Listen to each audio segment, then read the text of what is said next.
A very good morning to all of you. Welcome to today's news analysis. We are doing the Indian Express papers Chandigarh edition. Now, today's newspaper is relatively light, but yes, there are certain topics that we can build upon, especially from mains point of view. Prelims is factual. If prelims can be asked from anywhere, I'll keep giving you cues anyways. Okay, so International Space Station is there in the news, plus China's space station. Then we have an anti-terror conference that took place. Now here, the Home Minister has said that ruthless approach is needed to dismantle the terror ecosystem. So we'll try to understand the terror ecosystem because the different elements of the ecosystem are asked by the UPSC, connection between financing and terror, money laundering and terrorism. So this gives us a cue as to how questions can be asked. And of course, GS3. But in any case, actually, a lot of questions have already been asked in terrorism. Previous years should be sufficient. Next, Satluj Yamuna link is there. Okay, stubble burning, very important issue. And there is a news about Pusa 44. The Punjab government wants to ban it. So why and all those things associated with it, we'll understand. Delimitation exercise is again there in news. Today we get to know that South will lose 100 seats. In the editorial opinion section, there are these two articles that need to be prioritized. So one is an opinion about labor force participation rate amongst women, particularly in rural India. So this is a very, very important theme from exam point of view, economy as well as society. Sikkim glacial lake outburst flood, right, which was there in news, a tragic incident that has taken.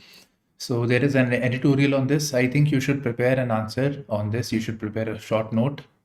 So this will do. Okay.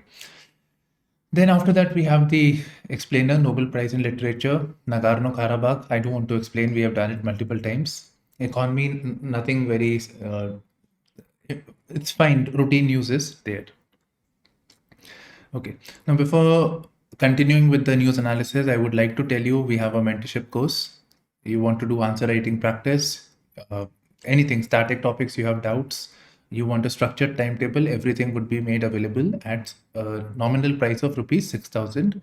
You can go through the website. The link will be there in the description box as well as the comment section. Okay, so first is the international news. Imran Khan's aide, right, the person who assists him, Imran Khan was the former Prime Minister of Pakistan. He says that we had activities of violence in the month of May. So this was done at the behest of the Imran Khan against the army chief. So Imran Khan is more in trouble. So that's what we get from here. Okay. Zelensky, the Ukraine's president, holds talks with European leaders amid US aid concerns. So in the last week, two important things happened with reference to the Ukraine-Russia war. So US provides funding to Ukraine and military aid to Ukraine. Now US was witnessing a shutdown-like situation. It wasn't having funds to run the government. It needed approval of the Congress, US Congress. The Congress was not giving approval, and if that wasn't the case, then shutdown would take place. So some way, somehow this shutdown situation was averted and a stopgap approach came. Stopgap is basically, for the time being, the Congress is allowing funding for the US programs, but it doesn't provide funding for the Ukraine issue, right? So US will not be providing aid, etc., for the Ukrainian war for the time being. So therefore, there is this concern amongst the Ukrainians, and thereby Zelensky is meeting European leaders who may assist Ukraine. China to double space station size floats an alternative to International Space Station. Okay. So you have two things, a China space station and International Space Station. So China's space station is known as Tiangong, written over here, Tiangong. So what we understand is that there is going to be an expansion of the Chinese Tiangong, the Chinese space station. 6 additional modules would be put in the coming 3 years. So the space station will become bigger, right? And the idea is that people, astronauts from other countries, can participate with China in its space program, part of China's diplomacy, whichever way we want to put it. Now, Tiangong literally means celestial palace in Chinese. Now, of course, these things are important for your prelims. Moving on. So it says alternative to the International Space Station. Now, what is International Space Station? By the way, right, so International Space Station is something there in the space where astronauts from different countries stay together, right? So that is the International Space Station. So what I was saying was on YouTube, there is this live feed from the International Space Station, what they're observing about the Earth. So that can be seen anytime. Okay, so yes, so International Space Station involves 5 agencies. It is led by the US NASA, but there are 4 other agencies besides NASA. So there is Russia's Roscosmos, JAXA, which is of Japan, European Space Agency, and Canadian Space Agency. Right, so all these are there. This provides a microgravity and a space environment research laboratory for various activities. Okay, Syria, an attack has taken place. Syrian military academy. We don't know who has committed it, but according to the army, of course, it has to be the terrorist organization. Right, so that has to be the case.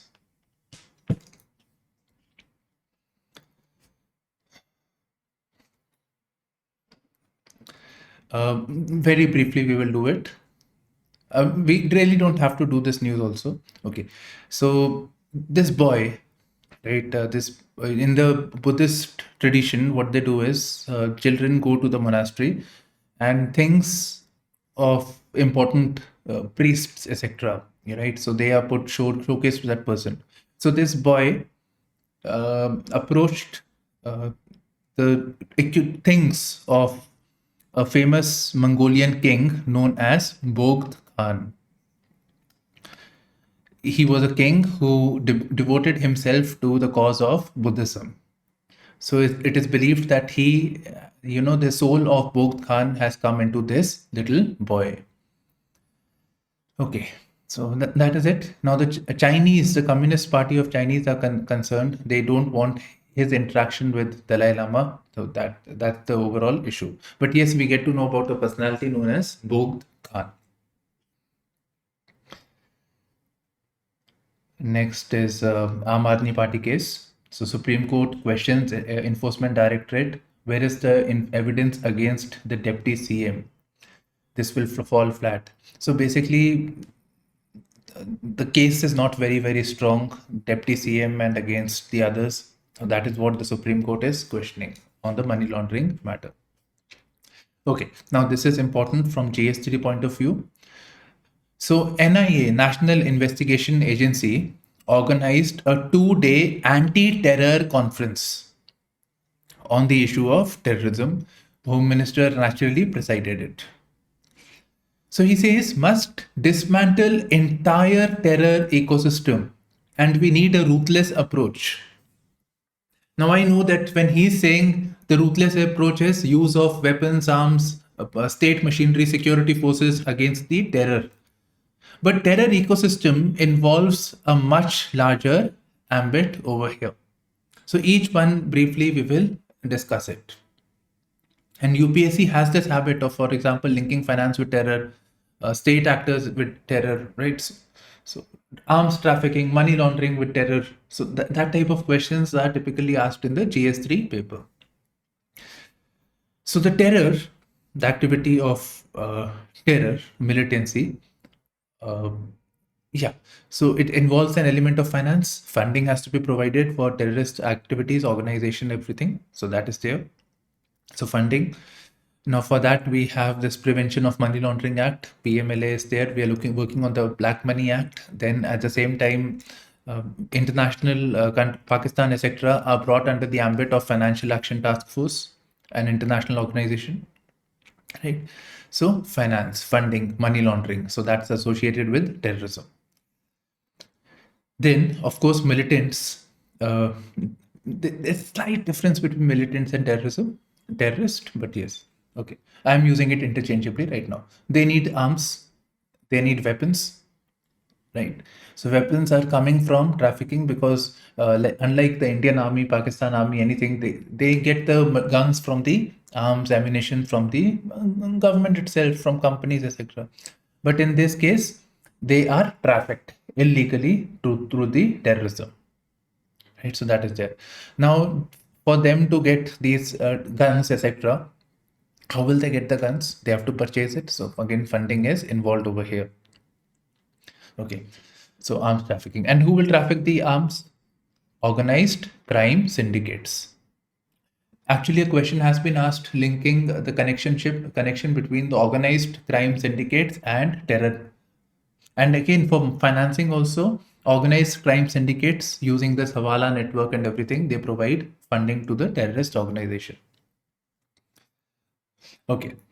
Now, arms trafficking can very well be linked with drug trafficking. With arms, you can also traffic drugs. So that can also be a case, right? So both can go interchangeably. And with traffic, we can always add the element of human trafficking. Militants coming from Pakistan to Pakistan occupied Kashmir to the Indian side. So trafficking of human can also be connected over here. Besides, terrorism involves manpower, human resources, right? So manpower is required. Okay. Now for manpower to come, where will they come from? So those people will engage in militancy terrorism uh, who have been affected or who have been influenced. Normally, this happens due to poor socio-political conditions. People from the poorer households, they are more likely, or people who are riots affected, or due to propaganda, they have been affected. So, manpower. And this again, for one more thing, what we see is the places where there is unemployment, joblessness, right, apathy towards the state, those people are more likely to join the ranks of the militants or the terrorists. In fact, if we take the example of left-wing extremism, so many of the tribal people get enrolled into this, and those are the ones who are been affected by the government action or the mining companies taking away the forest. So sometimes that is also the case. Sometimes they're forcibly taken.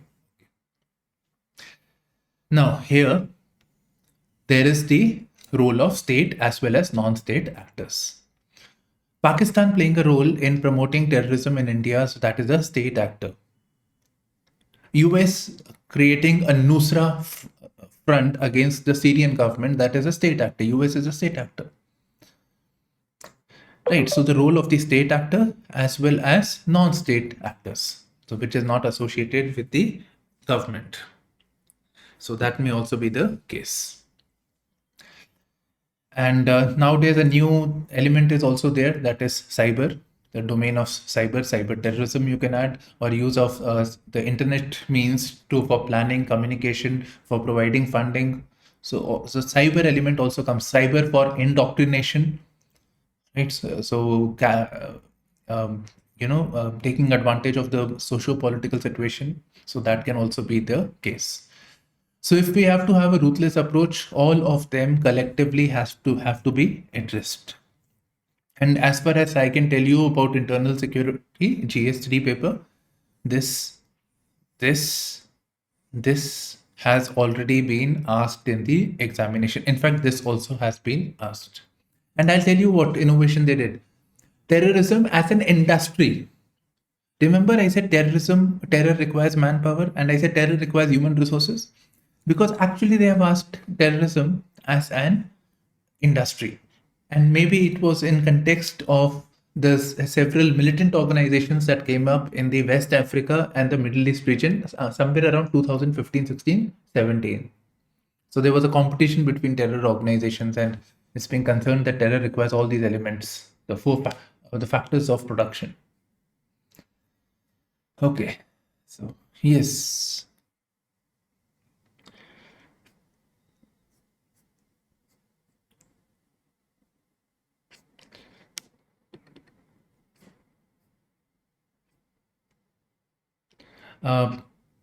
Okay, so Satluj Yamuna link canal, briefly we will cover.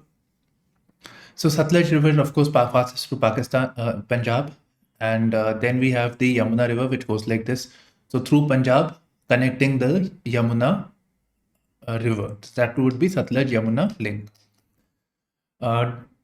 During the government prior to Aam Aadmi Party was Congress. Prior to that was Akali government. So they had approved this. Land was cleared from the Haryana side as well as the Punjab side. Canal was almost done. The water was it was to be concretized and all those things. But in between the governments changed and they said nothing doing. We will not go for this canal.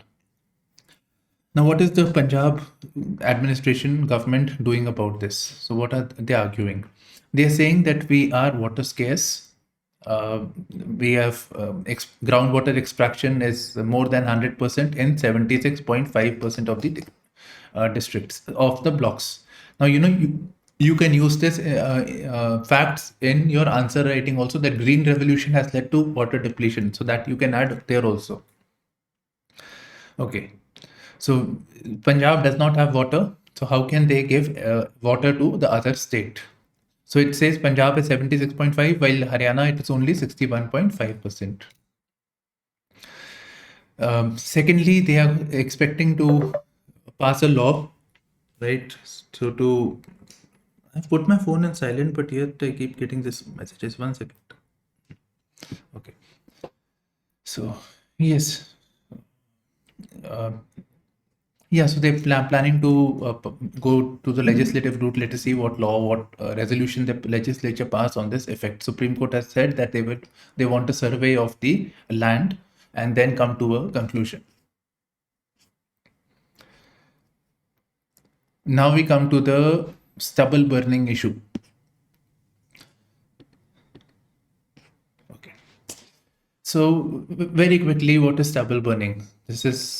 Let's say this is land, and on this farming takes place. This is the crops, and at the edge of the crop there is the grain. So the harvesting of the grain takes place, and what is left is stubble. So what farmers do is, ideally they should be uprooted and then the next crop should be grown. So this is Kharif, imagine the paddy cultivation. October, November is removed. Now we have to grow wheat. So this land has to be cleared. Now, for doing it quickly, they use forest fire so that this grass goes away. And this is known as the stubble. So when this burning takes place, it becomes stubble burning. It's worst during the winter months because of the climatic conditions, which leads to entrapment of the pollutants. Okay, so that's the big issue. Now, moving on. Punjab government, the chief minister, wants to ban Puja 44. So let's just look at Puja 44 for the time being. So Puja 44 came sometime in 1993, and it is the high yielding variety seed associated with Green Revolution. Now, high yielding variety seeds are obviously water intensive, right? That's one of the side effects. It requires greater use of fertilizers, pesticides. So that is there. Okay. So high yielding variety seed, but it is water intensive. So water intensive, more water is required. And add to this, the cropping cycle, that is after sowing, then harvest we get in 160 days. So this is easily 30 to 50 days more than other seeds. 30 to 50 days more than the other seeds. So what is the problem with 160 days? So problem number one is that if this requires more time to get the seeds to harvest, then it means that more amount of water would be required. So 5 to 6 extra cycles of irrigation is required. So more water is required. And where is the water coming from? It is coming from groundwater, and we already have read that groundwater is, extraction is at its peak. So it's about 300, 400 feet below that they have to go. So that's not a good thing. Okay. And then they flood the field. So this is not a good approach. So they want to have an alternative, which is of a lower time period, something like PR 126 seed variety. So that is one issue, that more water is required. Besides this, because the time to mature is 160 days, the farmers have very little time between Kharif to Rabi season, because Rabi has to be grown and Rabi requires its own time. By April, it will harvest, right? Baisakhi is in April, so by that time it will harvest. So that much amount of time is also required for the next cycle of crops, the Rabi crop, which is the main crop of the Punjab, Haryana region, that's this region. So this is requiring 160 days. So this provides very little time for the cultivation of Rabi. So the easier approach is just clear this stubble by burning. So farmers typically need 25-30 days to work on their land to cultivate Rabi crops. Okay, so if we have an alternative, so this problem will also be addressed.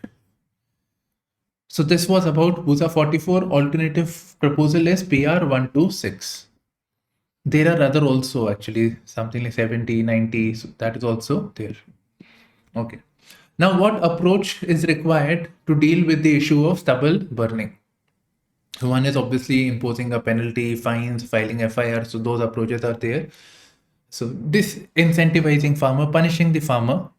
Other approach, so that is one that will be there.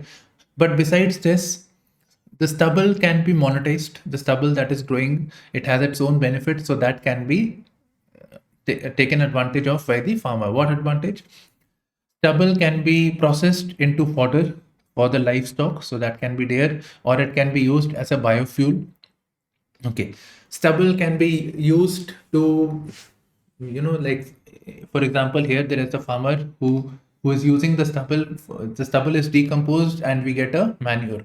So this farmer is decomposing the stubble to make manure and is able to save cost on the quinoa plant, quinoa orchard. Quinoa is something like orange. And yes, ethanol production can always be case. And besides this, mulching can be done. Mulching is nothing but it's just the cutting of crops, cutting of the stubble and just leaving it on the soil surface. So what happens as a result is the soil is not exposed to the sun. So the evaporation from here does not take place to that level. So water is saved. So all this is being done by this farmer, innovative entrepreneurial farmer.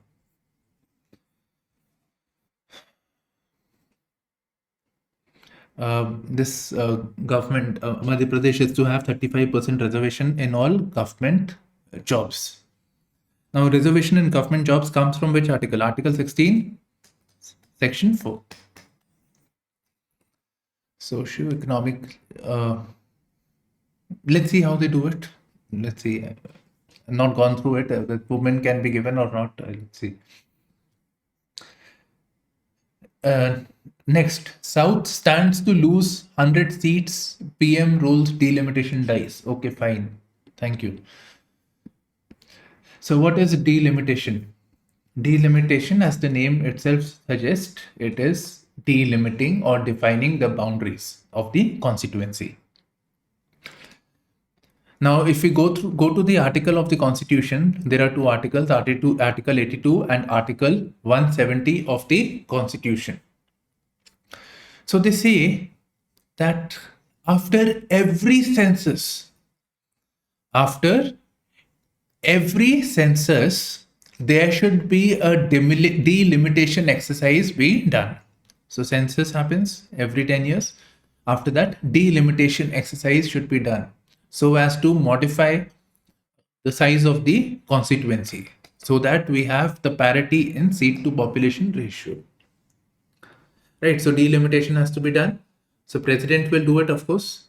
And after the delimitation commission gives its recommendations, the parliament passes an act.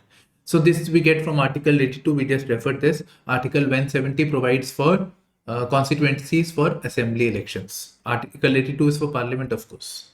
Lok Sabha. Okay. Now, rolls delimitation dice. What was happening before this? Why did he have to roll the dice? Okay.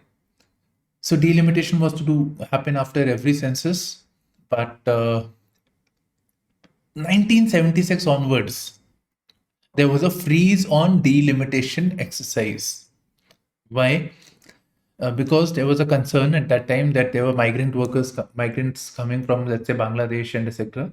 So because of this, those were, migration is taking place, the bound constituencies will increase in those areas. So that was an issue. So to incentivize population control, the effort was made that delimitation should be frozen. So this happened sometime in 1976, and thereby the Constitution Amendment Acts have been passed by the Parliament. The latest one, the most relevant one, was the 84th Constitutional Amendment Act, which was in 2001, which said that the delimitation exercise for the whole, right, has been frozen for 25 years. So that means 2026. So for the first census that takes place after 2026, delimitation should be done. The only way of stopping it is that another delimitation shall be done. I hope this thing is clear. Okay. Now, over the years since 1970s, 1976, etc. So what has happened is the southern states have been able to control their population, while the northern states, the rise in population has been high. They are witnessing a demographic dividend at the moment. The Bemaru states, right? So demographic dividend, and besides to this, their the economic, socio-economic conditions are not good. So center should be giving more funding and everything to this area. Well, this is actually witnessing the later stage of demographic dividend, aging population over here. The population is on the at the replacement level and actually at a lower rate than replacement level. So they will lose 100 seats basically. Okay, so we are doing 2 articles. We're not interested in unpredictability of Putin, right? Not at the moment, not from exam point of view. Manish Sisodia issue, the Supreme Court's observation on that, so not interested. India-Pakistan match, he will watch. Fine, good for him. A bank for the future, we briefly will discuss it. So Sikkim, warning. Okay. So what has happened in Sikkim? So there is South Shonak Lake associated with the Teesta River. So this lake was encircled by, this was a glacial lake. And what is a glacial lake? You should have a definition of a glacier. Basically, you should have glacial lake, outburst, flood, right? So you should know what is a glacial lake. Then say what is a glacial lake, outburst, flood. What are the reasons and what are the guidelines or recommendations? So that should be there with you. Okay. So glacial lakes, as I showed you before also. So these are basically lakes. It may be on the on top of the surface, on top of a glacier or beneath the glaciers, but there is a body of water which is dammed by the glacier, which is dammed or which is stopped by the glacier. So imagine there is a lake, this is the mountain, and from here the water would have traditionally flown downwards. But because of the frigid conditions, because of the cold conditions, this region is blocked. Now, because of warming taking place, warming and deposits of carbon, black carbon, etc., albedo is coming down. So the ice is getting loose, right? It's getting loose. So the glacier bursts. Or for any other reason, maybe some seismic activity has taken place. So this dam, this glacier has gone, which was stopping this water, and this suddenly gets discharged. It bursts into the passage of the river, and there is too much of water flowing, and this goes into all directions. This floods the nearby areas. So this is the glacial lake outburst flood. This is associated with the Changtang Dam. So Changtang Dam construction is taking place, is there in the vicinity. So when this happened, this dam released more water, and as a result, more people got affected. Okay, so we have what are the reasons warming taking place, right? So the Himalayan ecosystem in general is getting affected, warming is taking place. So that is there. We can always refer to the issue of black carbon deposits, which is affecting the albedo, plus unsustainable practices like climate change, tourism, construction of dams. So those are also affecting the ecosystem, which is making it prone to for the GLOF, glacial lake outburst flood. So what are the steps, recommendations that have been laid? So first of all, it was already warned by various experts that this lake is expanding due to glacial melting, and anytime breach will take place. So a study from IIT Roorkee and other scientists had done this. Now, the National Disaster Management Authority guideline says that risk reduction the first step should be risk reduction, and for this mapping should be done. Mapping and observation should be done. So that should be the main step. Besides, we should have a check on the dam construction, which leads to volatility of rocks in the Himalayan region. So that can also be done. Right, so basically these two steps are mentioned in this paper. Besides, you can always say that in case of concern, people should be warned, advanced prior early warning systems and all those things should be developed. Okay, next article. The value of their work. Whose work? Women in the rural women in the agricultural labor. So the article is basically focused on this. Okay, so we are talking about labor force participation rate of whom? The women. So yeah, so labor force participation rate is basically an indication of women who are employed. I'm telling you the formula. Women who are employed plus women who are not employed but seeking employment. Willing to work, basically people who are willing to work collectively. So that is, this ratio is known as labor force participation rate. So 35.6 means, multiply this by 100. So 35.6% means 35% of 6% of people who are willing to work have gotten employment. So this is an indication of employment, unemployment, you can, right? So whichever way. Okay, so labor force participation rate is 35.6% for women. For rural, it is 39.3%. For urban, it is 26.5%. This article does not dwell into this issue, but we can spot it that at rural area, this thing is higher, participation rate, but at the urban areas, it is less. And this is despite the fact that in the urban areas, we see greater education focus, right? We should expect parity in education. There is greater awareness, but still the labor force participation rate is low in the urban areas as compared to the rural areas. Now this showcases something is wrong with the society. Underlying social issue can be seen over here. Okay, so this is something that you can use in your answer writing. If there is a question on participation of women, you can talk about this disparity that is there. So basically, it's care economy, right? Patriarchy, gender-defined roles. So that must be the reason. That has to be the reason. While in the rural sector, and it is still lesser than the global average, which is at 47%. Okay, for the rural sector, women, right?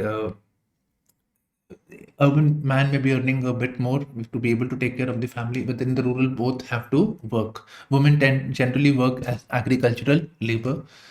So that is the reason why greater participation is seen. Okay, so that is one issue that we covered. And yes, one of the reasons again of higher this thing is self-employment. So they're not gotten job, but they're registered as self-employed. Okay. Now, what these authors have come up with three concerns basically. So one is that when they refer to agricultural census, agriculture related data, so they say that there are a lot more women who are actually working, but they are not registered. So there is unpaid but essential work. For example, domestic work, agricultural labor.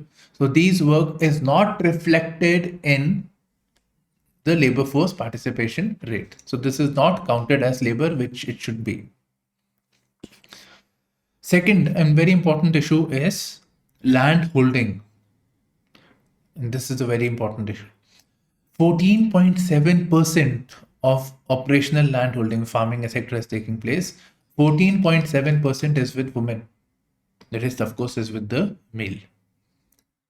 Now, why is this? So this shows that how much importance we give to the women as compared to the male, and that is one issue. Besides, if we look at the government schemes you get when you have own land, that is one of the problems with the government schemes also. Right? For example, Pradhan Mantri Kisan Yojana, where per acre of land you get something like 7,000 rupees. Right. So per annum. So that is there when you have land. Even if you're a tenant worker or something, you will not get the money. So if you want access to agricultural schemes, compensation under Pradhan Mantri Fasal Bima Yojana, relief measures, you need to own land, but land is not there with the women. Okay. Next, the government we see has moved towards government as welfare. They have moved towards a cash-based approach. So all these schemes that you see in the recent times, in the last 10 years, they are cash-based schemes. For example, the PM Kisan, that we will give you a lump sum amount. Unconditional lump sum amount would be given.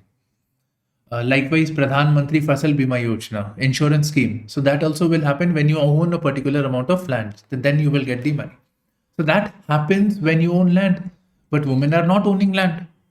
So it is seen that if we look at the beneficiary data, only 15% of the women got support from Pradhan Mantri Fasal Bima Yojana, while 25% got relief from the Pradhan Mantri Kisan Yojana. So these 3 pointers have been mentioned. And it may not be sufficient for you to write one particular this article for this particular theme as such, but you get facts to address multiple themes for your answer writing.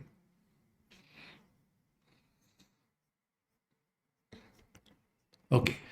So Mr. Dinesh Khara is the chair of the State Bank of India, and he's saying that there was this traditional banking system where there was this brick and mortar structures, buildings with bank branches, etc.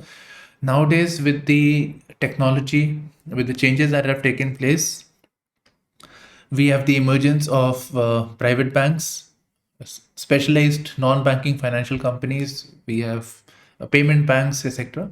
So mobile banking. So those things are there, which has changed the banking domain.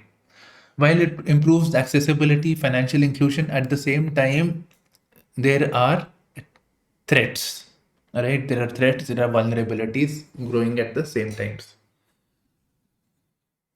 So that needs to be looked into. Okay. This news may not be of importance. This tragic incident that has taken place in government hospital, just reflective of the apathy of the public healthcare setup, especially who goes to public healthcare, the poorer sections, right? So apathy towards the well-being of the poorer section. More needs to be done. More investment, more funding has to be done, plus more accountability has to be made.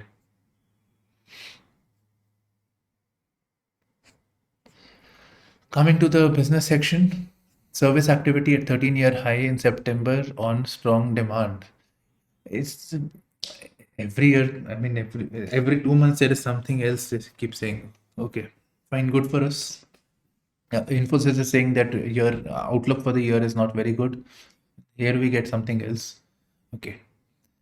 Moving on. In ATF, aviation turbine fuel. This is a very refined fuel, basically comprising of refined kerosene actually. So this price has gone up. So aviation prices, ticket prices will increase. Now coming to the explained section. So there are two things that we will do. So one is the legend of Samakka Saraka. So that we will understand, and very briefly about this Nagorno-Karabakh issue, which we have covered multiple times. Okay, so why are we talking about this? So in Telangana, the Union Cabinet has approved a tribal university for Telangana, which will be named Saraka Central Tribal University. So what is the name? Saraka. And this is inspired from the legend of Samakka Saraka. Okay. So the story goes to 1200s or 13th century.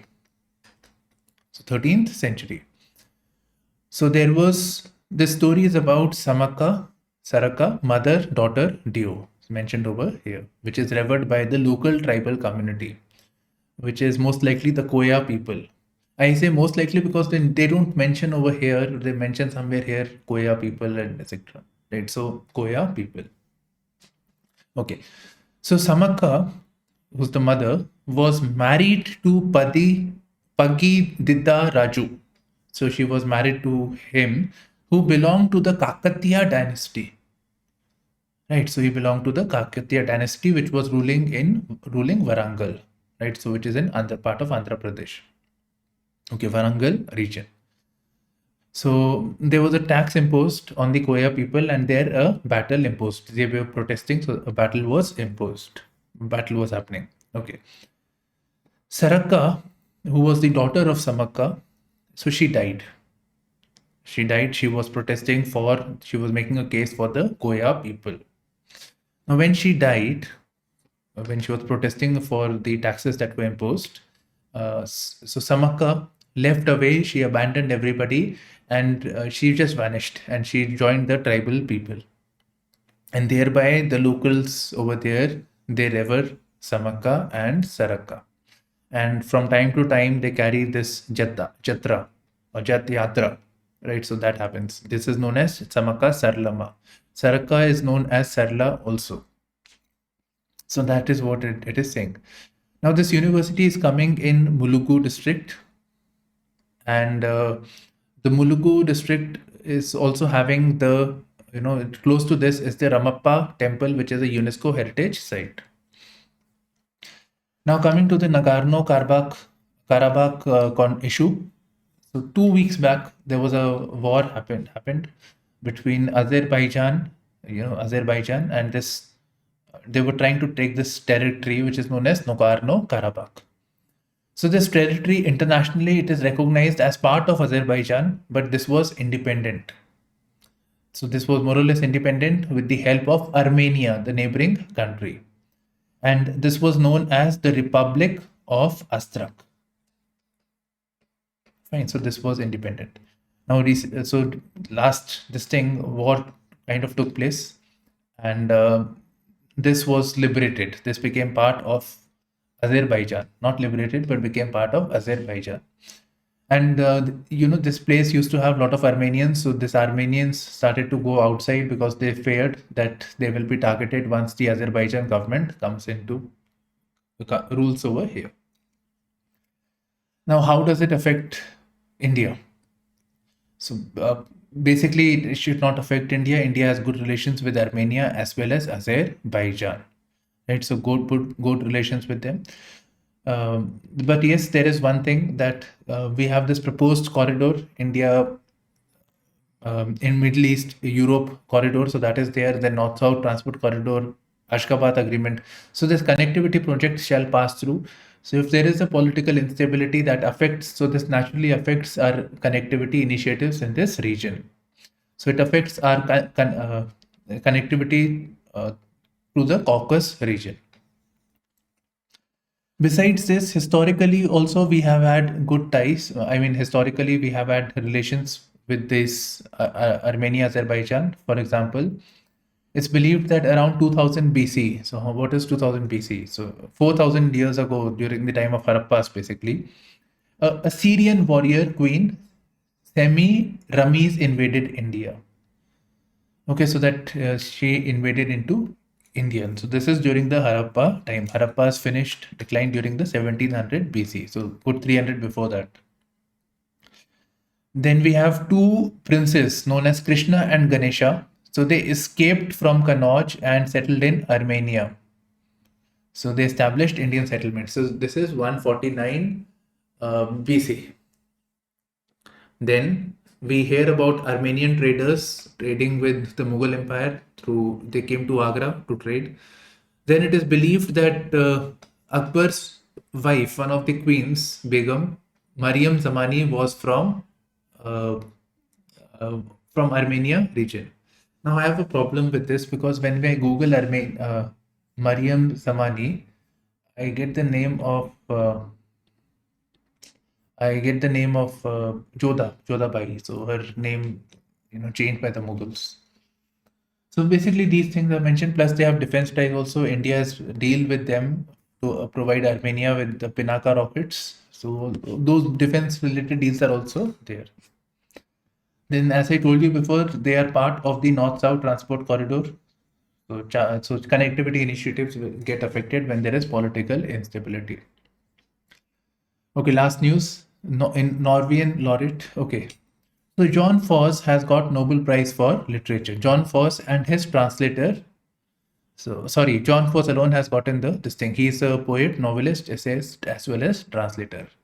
He has written his work, right? Unsayable. He is the writer of Unsayable, which is a theme which is themed on the significance of civil society for peace and democracy. Okay, so this is it from today's news analysis. Thank you for streaming in to our channel IASPrimers with me, Shubhashish. All the best.